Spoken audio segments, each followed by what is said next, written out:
Merci, Monsieur le Président. Chers collègues, le rapport qui nous est soumis présente effectivement le bilan des aides attribuées au titre du FSL pour les deuxième et troisième trimestres 2023. Les craintes que nous avions pu exprimer en juillet dernier sur le FSL maintien lors de l'examen du bilan du premier trimestre se confirment avec les chiffres du deuxième trimestre indiqués dans le rapport. Le nombre de demandes comme le nombre d'aides accordées baisse. Il en est de même pour les demandes et les aides accordées pour le FSL accès, contrairement au début d'année.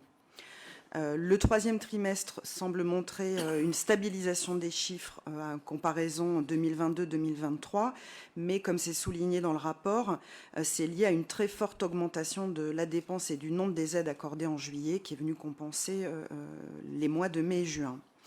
Nous connaissons toutes et tous ici la situation économique et sociale qui impacte en premier lieu et fortement celles et ceux qui sont déjà fragilisés. Nous le savons, les besoins dans notre département ne baissent pas, bien au contraire. Aussi, ces chiffres, et notamment ceux du FSL accès, inquiètent, car ils soulignent une sorte de tassement des rotations dans le locatif et donc de fait une aggravation de la situation de la crise du logement. Cela vient d'ailleurs conforter les craintes qui s'étaient exprimées lors de son congrès par l'Union sociale pour l'habitat, avec une liste de ménages en attente d'un logement social qui s'allonge chaque année, avec la barre des 800 000 demandeurs de logement social passés en Île-de-France, un nombre de nouveaux logements sociaux construits chaque année bien en deçà des besoins, auxquels s'ajoute un accès à la propriété devenu très difficile avec la forte hausse des taux d'intérêt et les difficultés croissantes pour obtenir des prêts immobiliers.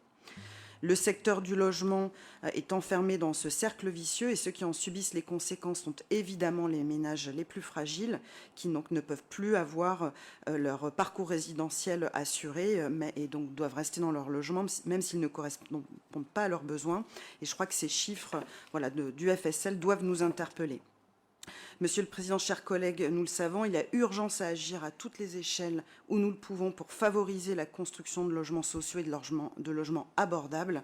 Et à notre niveau, nous le pensons, nous pouvons et devons agir. Je vous remercie.